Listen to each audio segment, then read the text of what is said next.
Devas Youth Club, Mr. John Clark.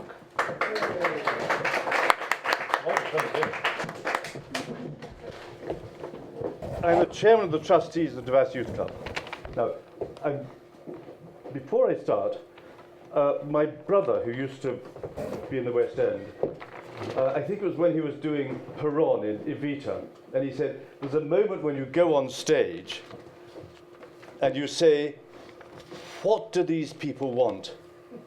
Do they want me or do they want the football scores? If they want football, give them football because they'll still have a very good evening. Now, I'm not going to give you a shot-by-shot account of what's going on in the tennis. That's the point I'm trying to make, which is going on at the same time. We can go and watch it later. Simply, I just want to put Devas into perspective. Since 1884, we've been offering opportunities for young people in Wandsworth, and we're just part of a handful of youth organisations in Wandsworth, Battersea. And I think the whole sort of role of youth clubs has changed. And we like to be much more a part of the community than we've typically been in the past. And I actually say that we're in the business of people's upbringing. And it's terrifically important because what we do is we complement and supplement all the other adults in people's lives. Their parents, their teachers, and various other people. And sometimes these are adults who are doing a terrifically good job, so we add on top of it. Sometimes, and that's more of what we do perhaps than otherwise, there are all sorts of reasons why the adults are not meeting the expectations of the young people. And then that's when we can come in and we can complement them and we can fill a gap. We have three great ideas which we try to focus on. And I use the word focus because it's easy to become very spread. We create opportunities. With this, I can probably create any opportunity you care to mention because I just call up one or two people. It may be that I'm going to call you and say, we've got some young people here, can you create an opportunity for them? That's the easy bit.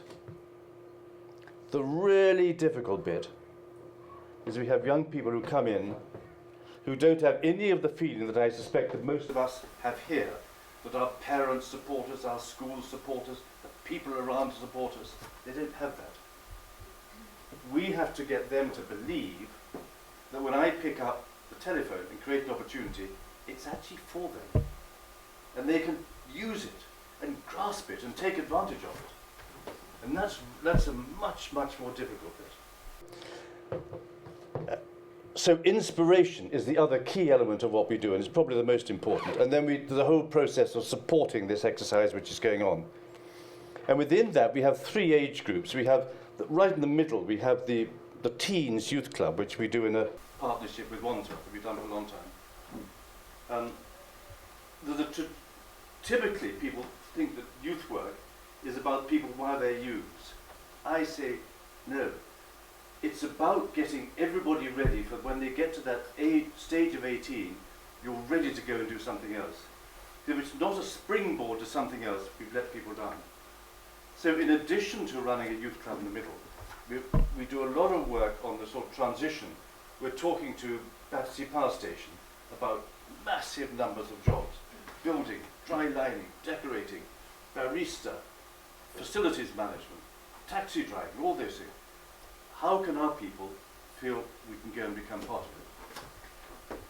And then at the other end of the spectrum, this is the third age group, is the juniors. And I think these are way the most important. And this is where Josie's inspiration has been so special. What we've realised is that the longer people go through into their teens, the more are their ideas set, and the more difficult it is to inspire them. 8 to 12, before they get into secondary school, we can inspire almost anything. And we're currently working with a girl who came to me and said she wanted to read law at Oxford. So why not? And the reason she wanted to read law at Oxford is that her primary school had arranged a visit. So we're in a borough, fortunately, where primary schools think like that. So we've got close links with University College Oxford, so we're setting up with the Devas juniors to go up to Oxford, so that when they enter secondary school, they say, I'd like to do that. And it's early enough for everyone to say, okay, we'll help you to get there. So that's what we're doing. We run all sorts of sessions, and come along and talk to Josie or I later on about what's going on. Josie, although she's doing all sorts of other things now, is still closely linked with what we're doing. And the final thing is that all of this requires money. The youth club in the middle is done in a partnership with Wandsworth. All the rest of it, we have to continuously go out and ask people to come and fund it. So come and ask us questions, and please give generously. Josie. Thank you, John.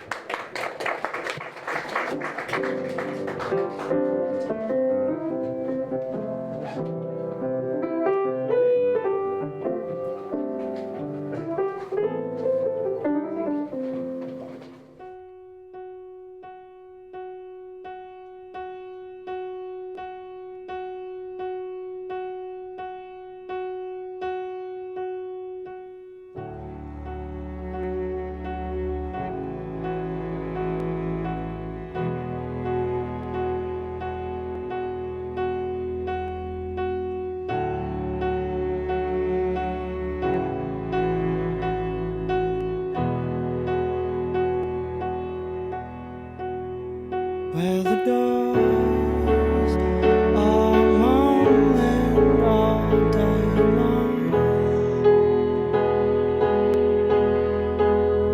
where the stairs are leading from dark to dark, where the windows are breathing in the light.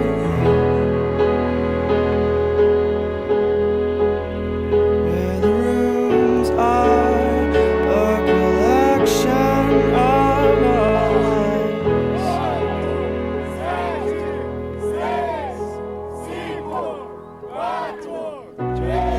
This is a place where I don't feel alone.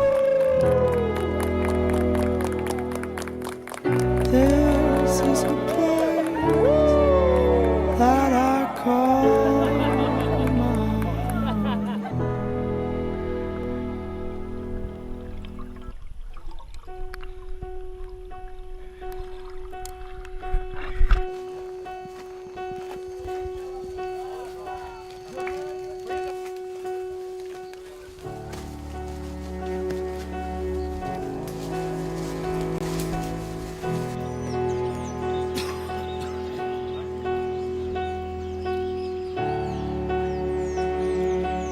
All the way. Is it to the first checkpoint? Yeah. Where the doors are moaning all day long, where the stairs are leading from dark to dark,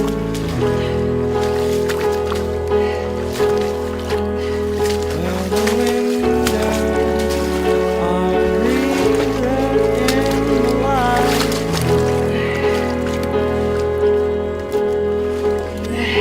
The rooms are a collection of our lives.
where the doors are moaning all day long,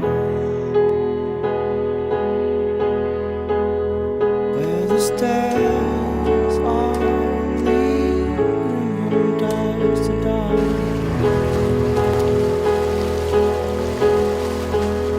where the windows are breathing in the light,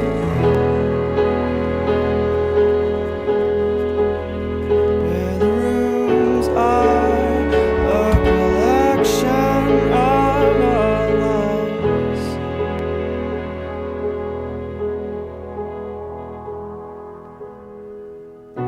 This is a place where I don't feel alone. This is a place that I call my home.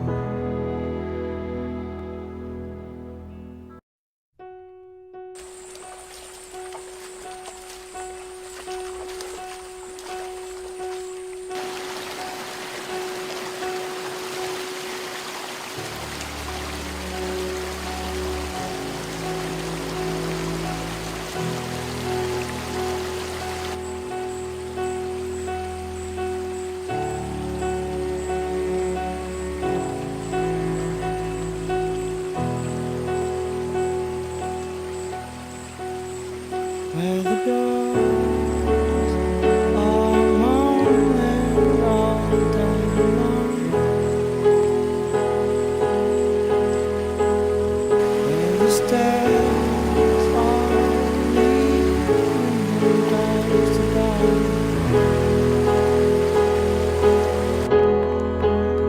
where the windows are breathing in the light,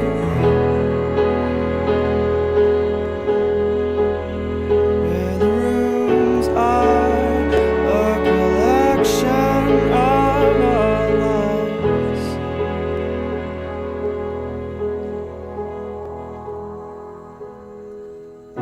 This is a place where I don't feel alone. This is a place that I call my Just get home. bashed and bruised by the logs you swim into. 150 logs. And then you have to go through a swamp that's got giant electric eels in it, apparently. And the swamp. You know where you filmed us the other day in the swamp? It was about 10 times.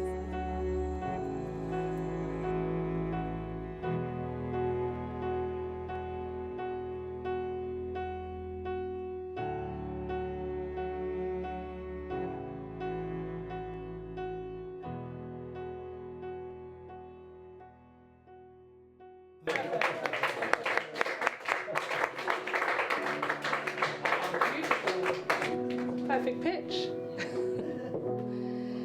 So, when I was born, I was given up for adoption.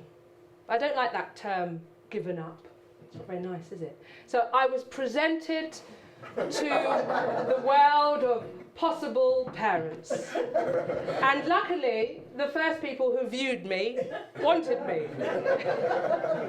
So I only had to wait around for 6 months. So I was blessed. I was pretty lucky.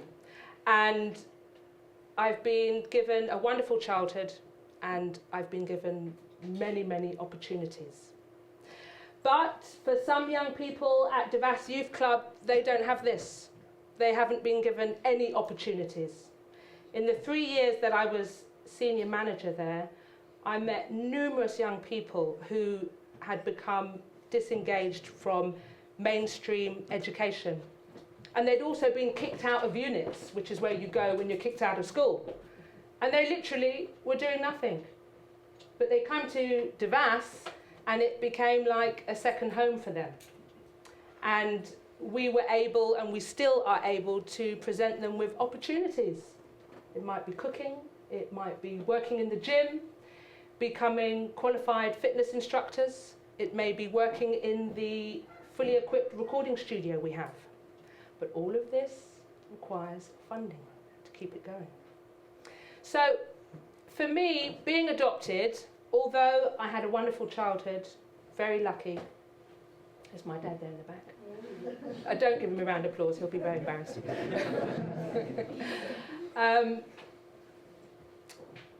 So I had a great childhood. But still, being adopted, I always felt somewhat aloof, like I didn't quite fit in. I always felt a bit different. Couldn't really identify with how I looked and how my parents looked, which was very different. Until one day, my fairy godmother said to me, "Josie, you are special, unique, and amazing. And you can achieve anything you want to." And that really set me on the path to thinking about doing things which really were pushing me past my boundaries. But that went on the back burner for a bit, as it does. You know, we get on with life, family, our jobs, etc. But what we try and do at Devas is give young people this same sense of enthusiasm.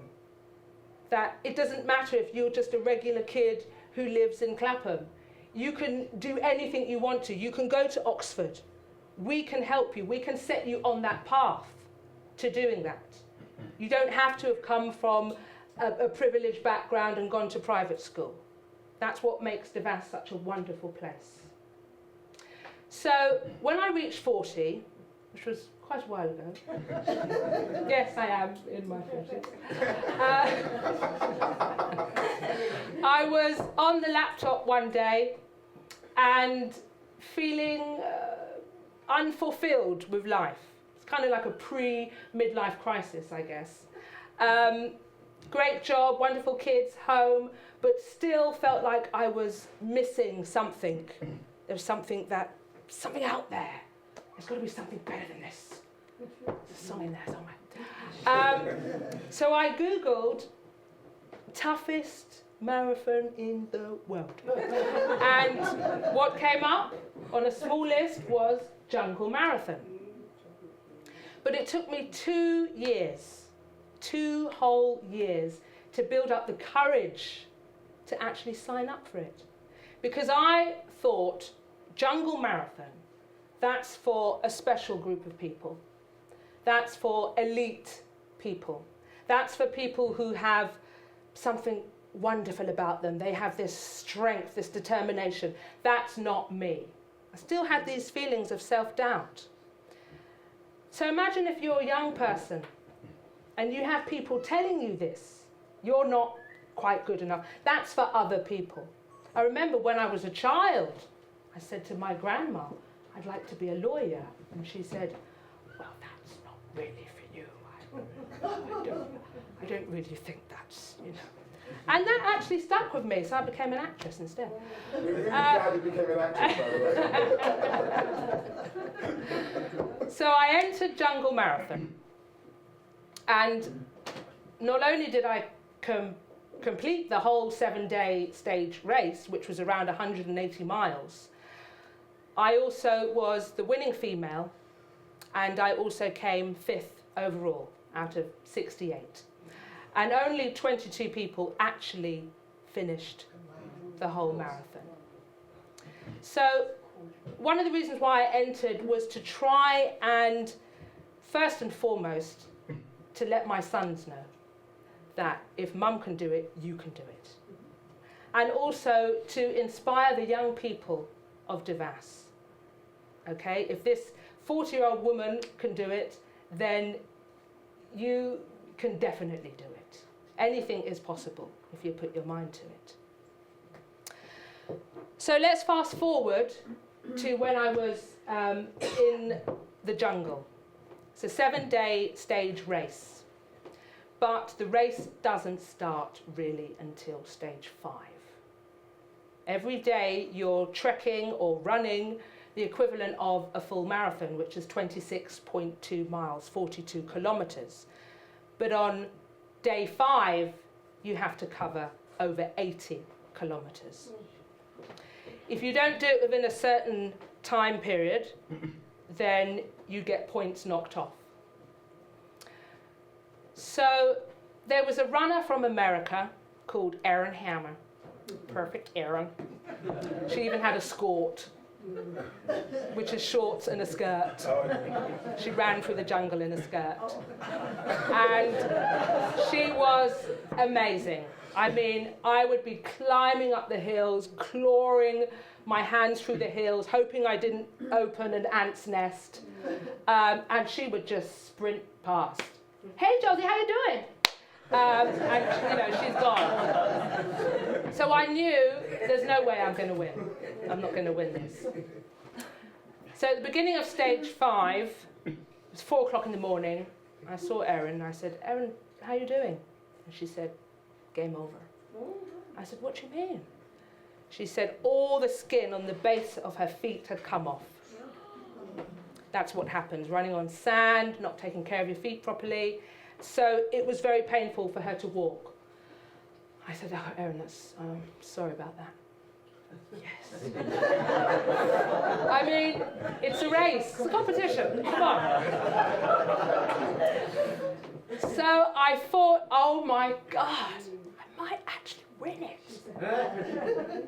So if we just go back to stage 4, it's 1 o'clock in the morning, we're all about to get into our hammocks.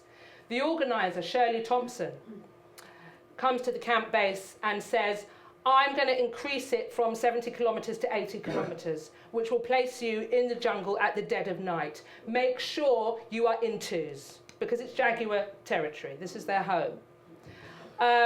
It's not common that they attack people, but if it's at night and you're on your own, especially if you're female, smaller, it could definitely happen. So she said, make sure you're in twos or more. There were around 10 Brazilians. 5 of them then left the camp. They were furious and they said, we're leaving the camp because Shirley, we know the jungle better than Shirley. She's placing you in a very, very dangerous position and she's crazy. This is nuts. You shouldn't be doing this. And they left. What was also interesting is that all the Brazilians had big machete knives at the back of their rucksacks. We all had rucksacks like this, which I'll talk about later. And I said to them, why have you got such a big knife? And they said, Jaguar. And I had a little pocket knife, and they just laughed. They said, throw it away.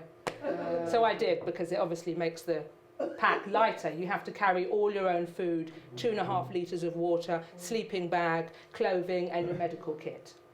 So anything you can throw away to make it lighter. Jaguars are some of the most sophisticated killers in the world. They see their prey, and within seconds they've sunk their teeth into the base of your skull, and it's game over. Unless maybe you're Brazilian, you're wise, and you've got a big machete or a gun. So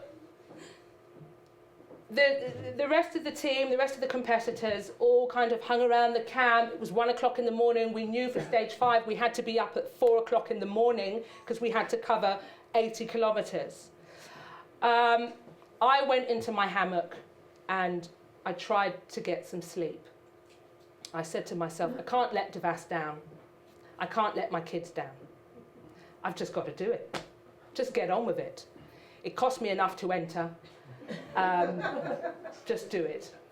So we got up at 4 in the morning. We crossed through 200-metre river.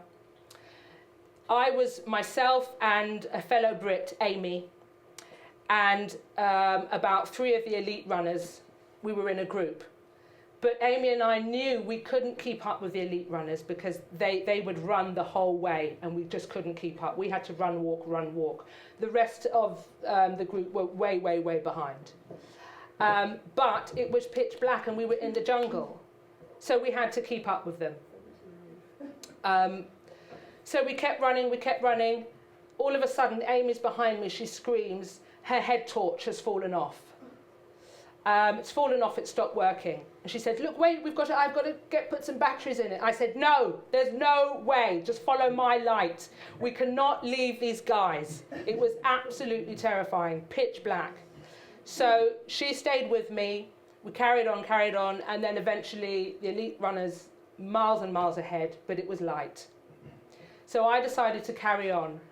A lot of people, they would stop every 5 to 10 miles, and there would be a checkpoint, a little campfire, and you could make some food, or you could sleep.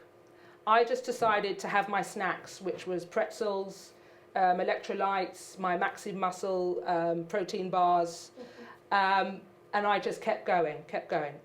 It got to about 9 o'clock at night, and I see coming up behind me Amy, and I'm so pleased because there was another section of the jungle we had to enter. So I had Amy with me. We were both, by this time, in tears, completely exhausted, very, very, very distraught because it was never ending. This stage just didn't end. So we held hands and we said, we're going to do this. The two of us were going to get through that jungle. It was just us. There was no one in front, no one behind. So we went through. It was a very steady pace. We could only walk at that stage. She was in front of me. I was behind. Been going for about half an hour. Everything was fine. And then I hear a very, very low, thunderous growl to the right of me. And it was a jaguar. I didn't mention it to Amy because I knew she'd scream and panic and they would sense the fear, you know. So we just kept going and it didn't bother us. I sent it a message, look, I'm not here to hurt you, please. Please, just let me live. I just want to get back to London. And we got through. We then entered a beach. And we were told that when you get to the beach, you'll be able to see the base camp. And we couldn't. And it was literally, it looked like miles and miles of beach, which was lit by the moonlight. And we couldn't see any light. And I fell down in the sand and bawled my eyes out. I said, I can't do this anymore, Amy. I've got nothing left. Absolutely nothing left. And she picked me up and she said, we are British, Josie, and we're going to do this. Let's get going. You are not giving up. And I said, Amy, you go on. I can't, I have nothing left. But she kept me going. She's in Scotland at the moment and she's really sad that she can't be here. So we kept going, and they basically lied. The base camp wasn't on the beach. We then had to go through some trees, and then we had to go through another very short, about 50 metres of water. We went through that, and by this time, all the skin had rubbed off here from walking. All the skin had rubbed off underneath the sports bra. So when we got into that water, the salt water, just... And all you could hear were these two English women, you know, cursing to high heaven. And then we finally got to the camp, which was the bit you saw us walking through, hand in hand. So what I want to say to you is that, you know, I'm not an elite athlete. I don't train half as much as I should. I like pretzels and beer. I'm just a regular, everyday person. I really am. But anything is possible. You can do it. So I urge you, maybe tomorrow, put on your trainers. Go for a short run. You never know. You might find a love for it like I do. But that's what we try and teach the young people at Devas as well. You know, you can achieve more than you think you can. Yeah, you need to eliminate self-doubt, and procrastination really is your enemy.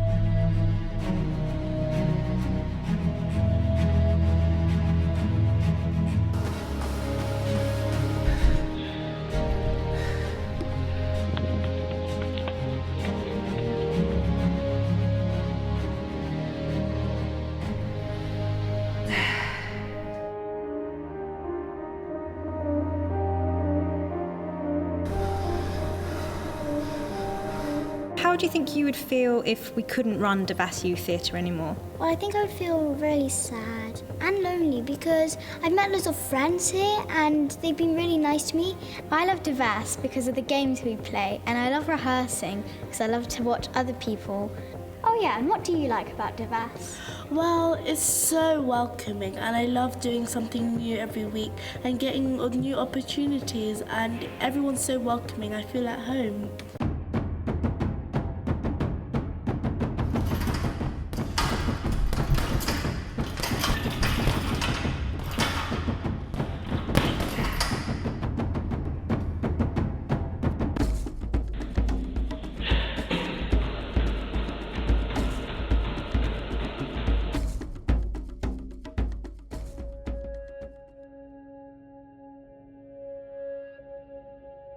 On September the 25th, 2016, I'm going to be running the Grand2Grand, an epic race through the Grand Canyon in America. I'm going to be running 170 miles. Hopefully, I'm going to raise some money for Devas Youth Club. Devas Juniors and Devas Youth Theatre. It's vital that we keep these two sessions going because it helps them engage in positive activities, creating safer environments and communities for you and I to live in. So please support Devas Youth Club. You can find out more about what we do and how to donate by going to www.devasclub.org, and you can also visit www.josieinthedesert.com to find out about the Grand2Grand race that I'll be competing in September, hoping to raise funds for Devas Youth Club. Support my race and let's make communities a happier and safer place to be. Please support Devas! Thank you. Now I would like to introduce to you a very, very dear friend of mine.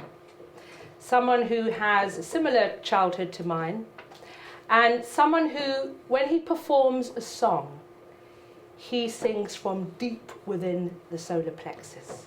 Whether he's portraying love, triumph, anguish, it gets you right here every time. He's very busy, and I was thrilled that he had the time to be here today. I didn't think he would have, since his recent success on the X Factor. He has always been a star to me. He is amazing. He is Mr. Anton Stephans. Hi guys. Now, we haven't had very much rehearsal, and can I be really honest with you? This morning I just grabbed 2 songbooks from the side, and I'm living out of a box. I've just moved house, it's a big deal. But I won't talk about that, but I'm going to sing to you. But first of all, I have known Josie Benson for a decade and a bit. And we have been friends, and we have been comrades. The right word. And I'm so proud of her as a human being and as a mother. She's extraordinary. She's the most courageous person I know. I mean, I went and stood in front of a camera crew and it was all very helpful. But you do the most extraordinary thing, and I think she is a definition of friend, because she is being a friend to this charity. And I think what friendship means is that you help someone when they need help, and that you support somebody when they need support, and you're funny and amusing and liked, and you're all of those wonderful things. And so I'm now going to sing a sad song.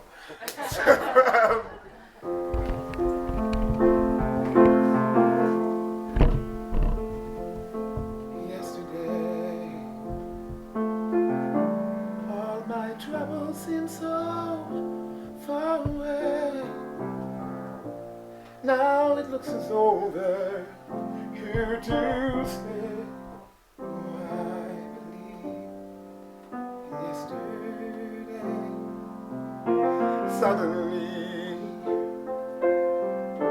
I'm not half the man I used to be. There's a shadow hanging over me. Oh, I believe in yesterday.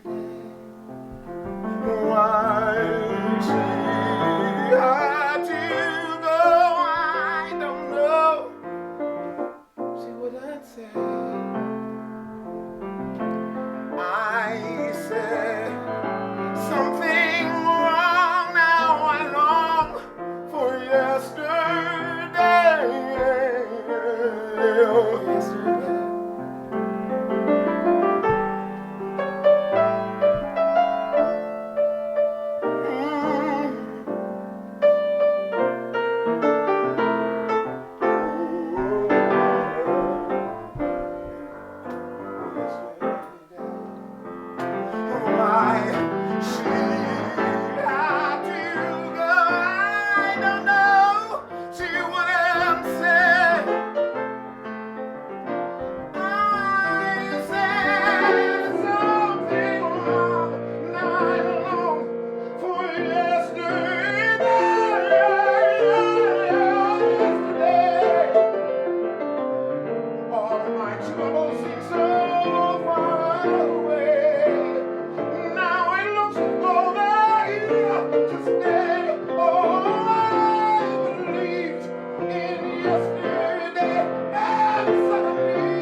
Another sad song. I think I sing a lot of sad songs. I know, but this one's positive. But this song's kind of positive.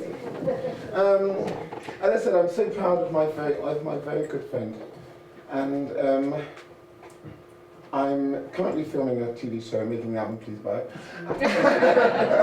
Sorry, aim and flash should not be plugged. But my friend called me, and I was surrounded by all these big wigs, people in suits who make decisions about your life.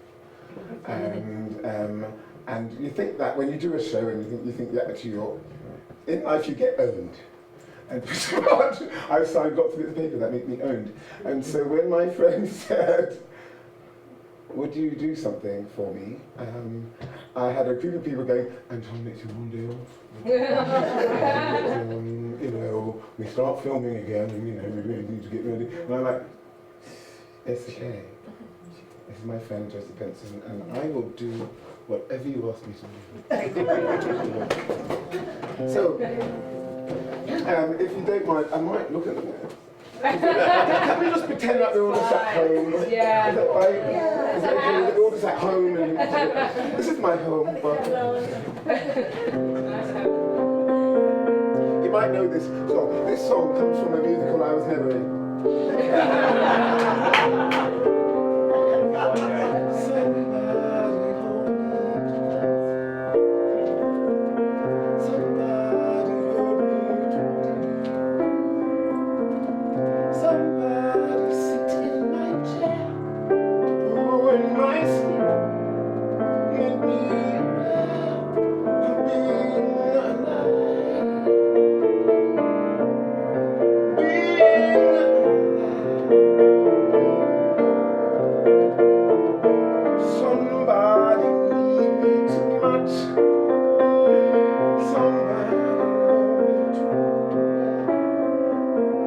Somebody pull me up short and give me support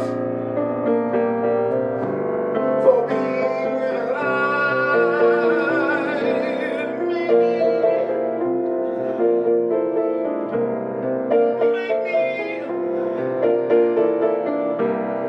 Make me confused,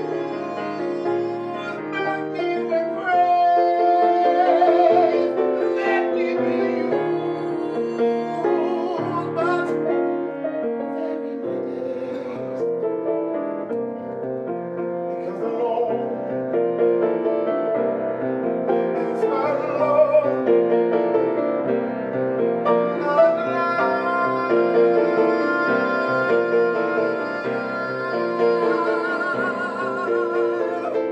Somebody cloud me alive.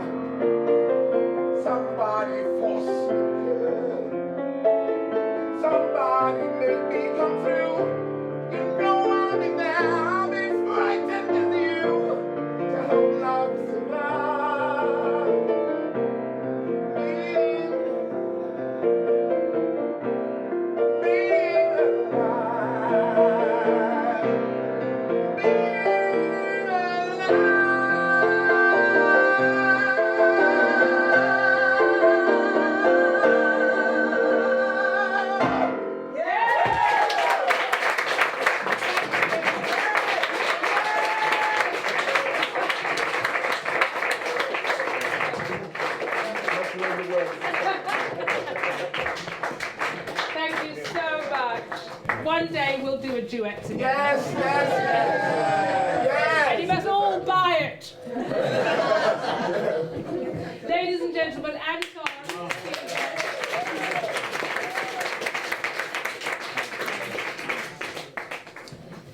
So, I want to just talk to you about two gentlemen, two young men who are both 19, 20 now, but they came to Devas about 3 to 4 years ago. The first one, and I'm going to change his name because I didn't ask his permission to use his name. So let's just say Steve. When he came to Devas about 4 years ago, he was very, very timid. He had a slight speech problem. He didn't really talk to many people, but he wanted to be there. And I could see that he was struggling to engage with his peers. And I said to him, have you tried boxing?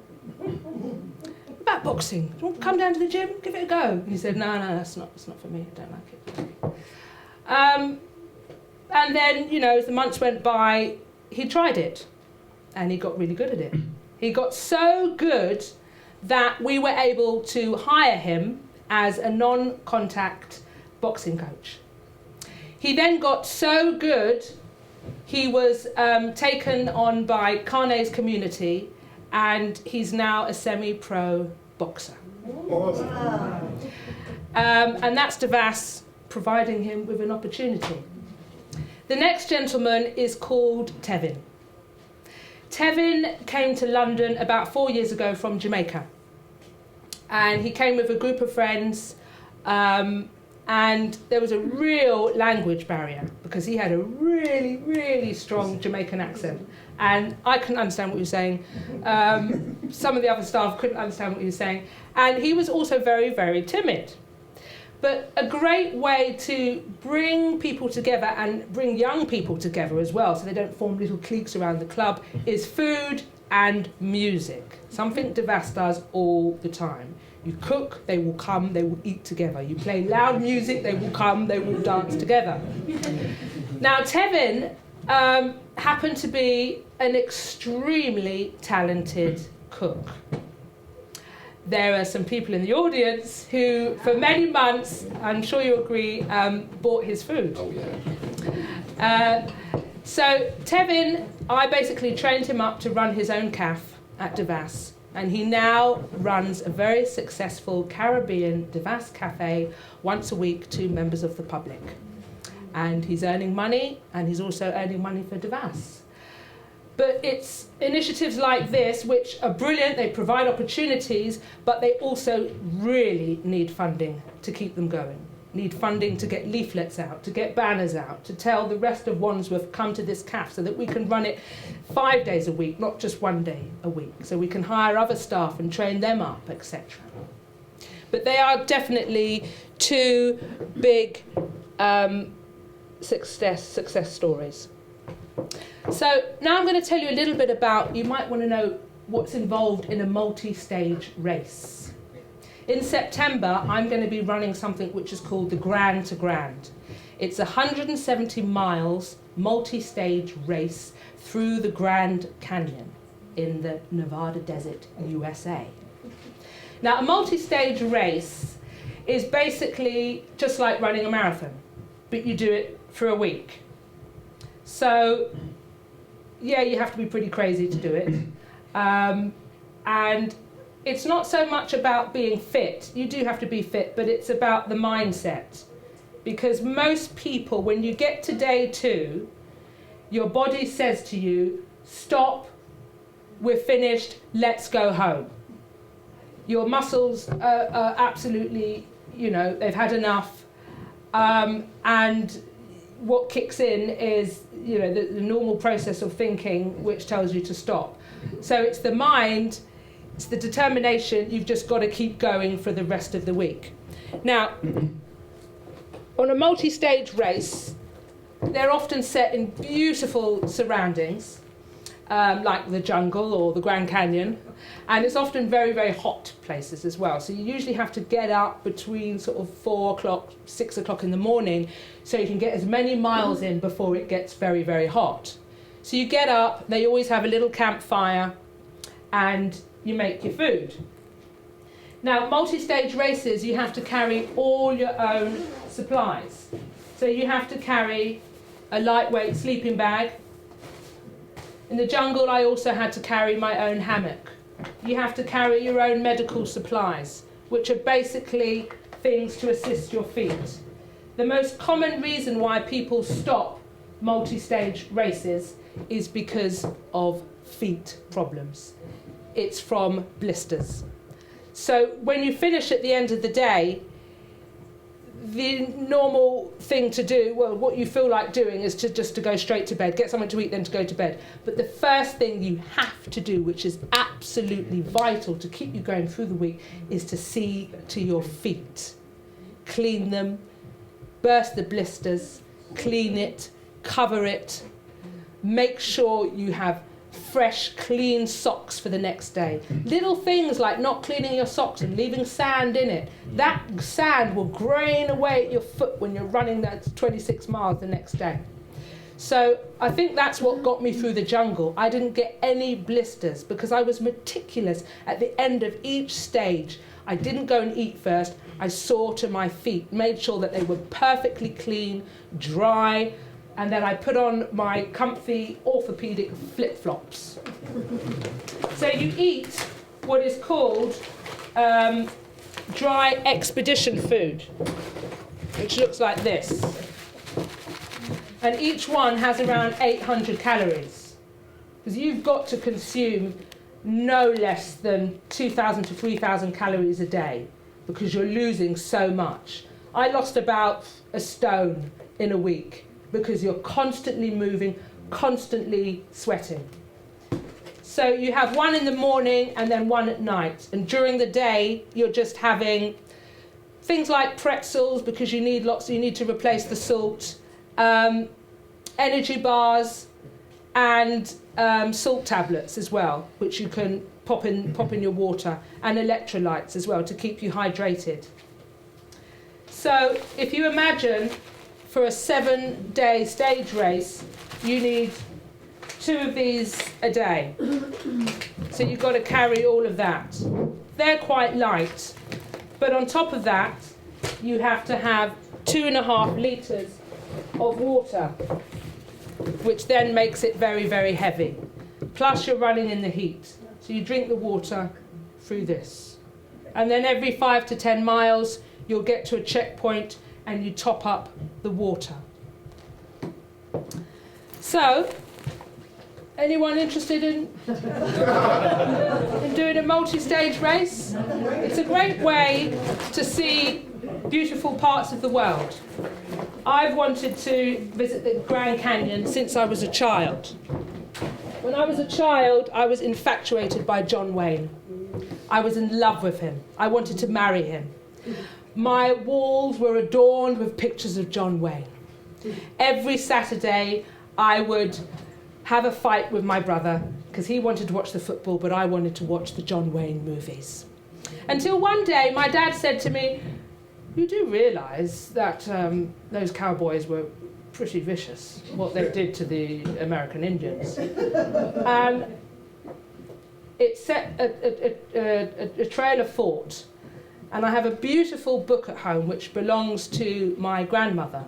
And it has the most amazing photographs of American Indians, Sitting Bull.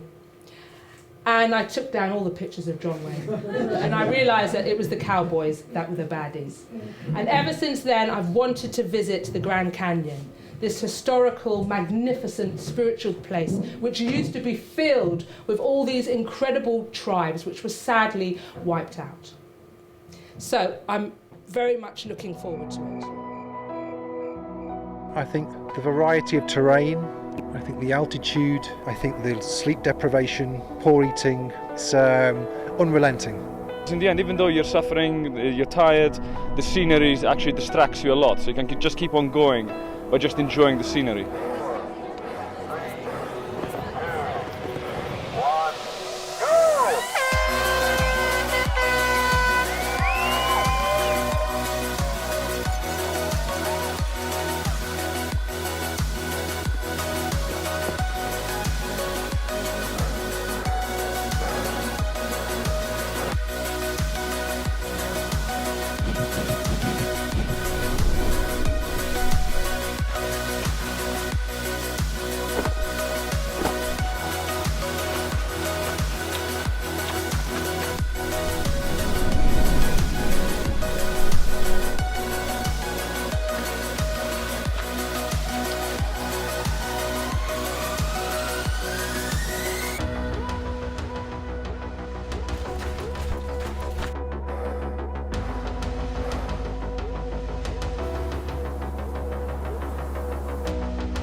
the Grand2Grand is once in a lifetime experience. Just live in this incredible setting. It's just a unique experience.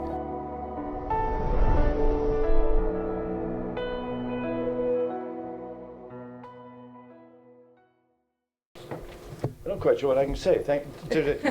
I've heard a lot of this before, but nothing like as much as I've heard today. Thank you. I've heard much more than much more background than I was expecting. Can I just? There are two things I want to comment on. One of which is that throughout this, Josie has remained unquestionably a normal human being and a woman, and that was epitomised by the fact that in her kit, I don't know whether you noticed, but the black and white bag in which she carries the first aid kit has the name Clarin written on it. Clarin's the cosmetics people. Yes. No suggestion. When I was in the jungle, I did still use my eye gel. You're exactly right. So it remains very balanced, although. Another point, actually, which I'm not sure, which I want to make, Tevin, who Josie was talking about just now, the next stage on was that Tevin was nominated. At Devas, right from the beginning, we've been linked with the Girdlers Company. We've been there since 1884, they've been there since 1257, so, you know, we're part of the continuum. It's one of the old city livery companies. Tevin was nominated for an award, and we went there and we weren't quite sure whether he was going to receive it, and his name was called, and he went up and he collected it, and it was a transformation from, as Josie said, this chap who had been reserved and difficult to understand, and he got up and the whole sort of change which was taking place. Interesting, we then went and had a very, very nice dinner, and I said, Tevin, would you like red wine or white wine? He said he preferred red wine. Gosh, I thought. We had Margot 2000, which he said he thought had a very natural quality about it. There was something rather charming about it. Jude, all I can say is thank you. Thank you very much indeed. Now, if you'd like to know more about this, make sure that we know how to contact you. We have a rolling program of events which are coming up, some involving Josie. We have Jessie Ware coming to do a session with us only in about a fortnight's time. If you'd like to come along to that, make sure we know how to contact you about it. And let's see whether we can build up a dialogue and a relationship. Thank you. And Josie, thank you.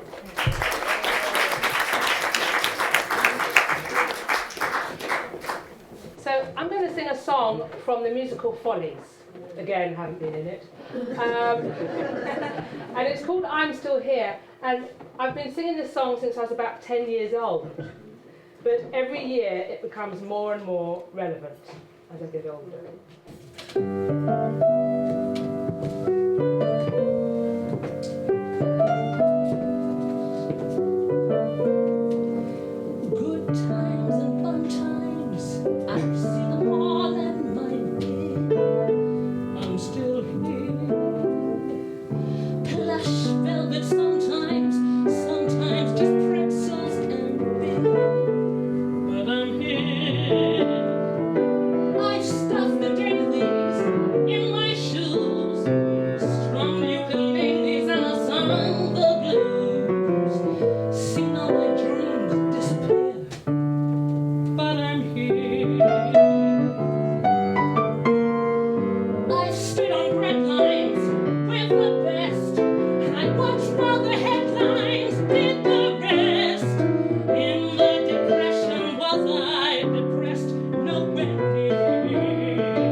This last one, another one from Follies, Losing My Mind.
I want to thank all of you for attending. Thank you so much. And I would like to say thank you to a very dear friend of mine, Jordine, for helping out. Thank you. And of course, Mr. Anton Stephans, thank you for blessing us with your amazing voice. And I'd like to say thank you to this incredible man. Yes. Who is my musical director at In the Heights, and who is, and I'm not just saying this, the nicest, coolest MD I have ever worked with. And I'm so lucky and honoured that you were kind enough to donate your time for us this afternoon. Mr. Phil Cornwell. Yeah. Not least, a very dear friend of mine, who has, in a way, become like another dad. Also a mentor, and someone who I fear, probably in October, will whisper, how about Mount Everest next? Mr. John Clark.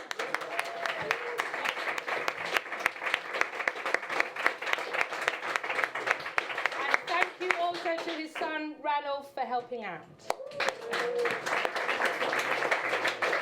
So guys, please go and help yourself to more wine. It's all free. And if you feel like making any more donations to this worthwhile cause, just pop something in the bucket. We don't really like the sound of change. Thank you so much.